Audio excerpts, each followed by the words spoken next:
दूसरा अंग है नियम। हमने बात की थी पहले दो अंगों के 5-5 अंग है, भाग है। महर्षि पतंजलि के अनुसार नियम क्या है? शौच, संतोष, तप, स्वाध्याय, ईश्वर प्राणिधानानि नियमः। इनको समझेंगे। शौच क्या है, संतोष क्या है, तप क्या है, स्वाध्याय और ईश्वर प्रणिधान क्या है। हमने शुरू में समझा था यदि यम और नियम का पालन करें तो मेंटल हेल्थ और सोशल हेल्थ हमारी बेहतर हो जाएगी, मानसिक और सामाजिक स्वास्थ्य में मिलेगा। चलिए, शौच क्या है? शौच का मतलब होता है शुद्धि, क्लिनजिंग। तो क्लिनजिंग दो तरह की है, एक्सटर्नल और इंटरनल, बाह्य शुद्धि और आंतरिक शुद्धि। एक्सटर्नल क्लिनजिंग और दूसरी है इंटरनल क्लिनजिंग। एक्सटर्नल क्लिनजिंग का मतलब क्या है, बाह्य शुद्धि का मतलब क्या है? जो हम सब करते हैं डेली, डेली स्नान करना, डेली अपने दांत साफ करना, है ना।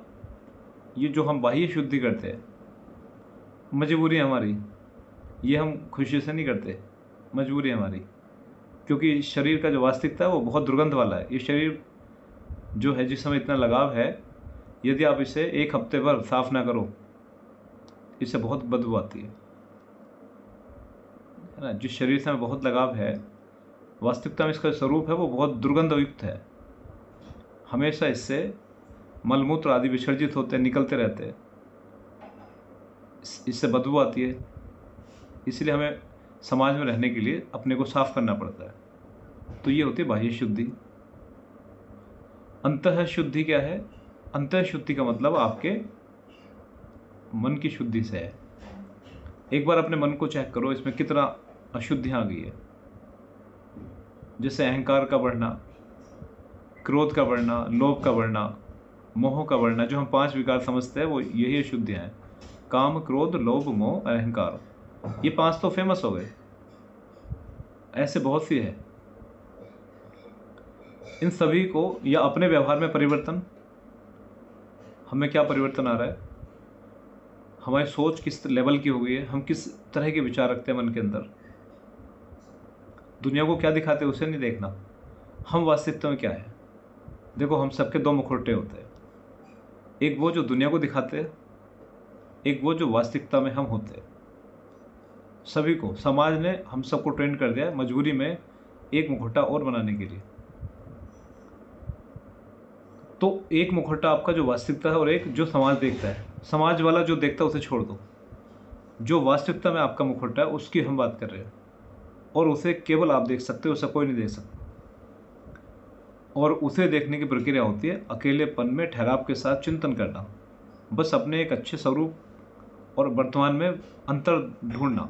जैसे आपने कोई गेम देखा होगा, वो कोई चित्र देखे होंगे, तो इसमें 10 अंतर ढूंढो, सबने खेला हुआ है अखबार में या कहीं ऐसा, इस चित्र में 10 अंतर ढूंढो, तो देखा एक की टोपी में लाल रंग गायब था, एक का कहीं झाड़ी में फूल 10 थे तो एक में 9 फूल थे। कुछ भी ऐसा चित्र आपने देखा, बस यही करना है। वर्तमान और अपने पास्ट में जिसे आप सबसे अच्छा मानते हो, या भविष्य में जो आप कल्पना करते हो कि मुझे ऐसा होना चाहिए, दोनों में अंतर करने की कोशिश करो।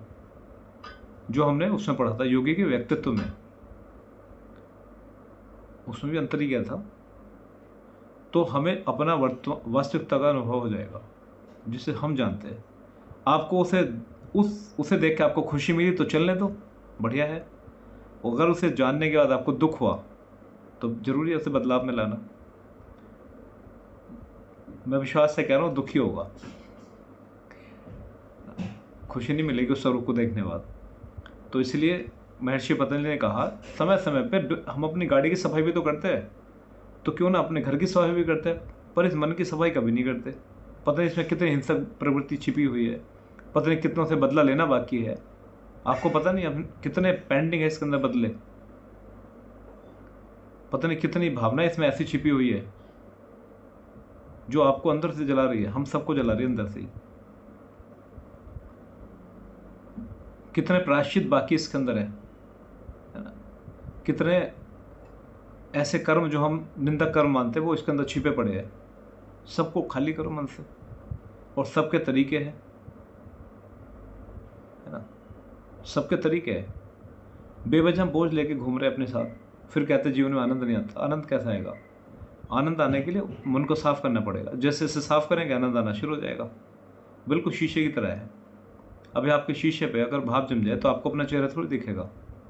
फिर आप शीशा साफ करोगे, आपको शीशे में अपना चेहरा साफ दिखेगा। या गादले पानी में आप अपना चेहरा देखो, दिखेगा नहीं। आप साफ पानी में देखो, खुशी मिलेगी आपको। टूटे फूटे शीशे में चेहरा देखो, कभी आनंद नहीं आएगा।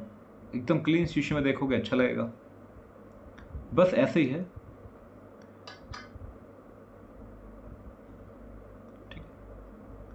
कितने हमसे गलतियां हुई जीवन में आज तक, हमें पता है वो गलतियां हैं। या तो मन नोटिस ना करे कि गलती है, पर जीवात्मा हमारे अंदर वो नोटिस जरूर करती है और वो मौके पे कहती है आप गलत हो। लेकिन हम उसका मुंह बंद करके छिपा देते हैं। वो आपसे दोबारा कहती है आप गलत हो, आपने गलत किया, आपने गलत किया। वो सारी बातें हमारे मन के अंदर छिपी पड़ी है और यही बातें हमें अशांत करती है और यही बातें फ्यूचर में हमें बीमार भी करती है। इसलिए बेहतर है ना टटोल के तुरंत दूर करना। आपको लगेगा कि हाँ हमने गलती लास्ट अब से 5 साल पहले गलती की थी, अब क्या करें? 5 साल पहले जाए।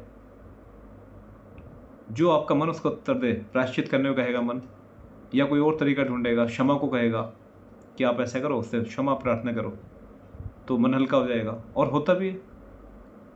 तो फिर हमें शर्म आती है, नहीं नहीं अब तो हम बहुत अमीर हो गए, अब अच्छा लगेगा वो गरीब आदमी क्षमा मांगते हुए, अब तो वो गरीब है। जिसमें मन शामिल ना, वो क्षमा किस काम की? जिस क्षमा में आपका अंतर्मन शामिल हो जाए, क्षमा तो वो है ना। मान लो कोई आपसे गलती हो गई होगी, प्रेशर दिया बड़ों ने, नहीं नहीं बोलो, चलो सॉरी बोलो। अंदर से मन आपका कह नहीं रहा, आपने प्रेशर में आके कहा अच्छा सॉरी। वो कोई सॉरी थोड़ी होगी। क्षमा वास्तविकता वो है जो आपके अंतर्मन से उत्पन्न होगी, वो क्षमा है। जब वो उत्पन्न होगी तो वो आपका प्रायश्चित हो जाएगा।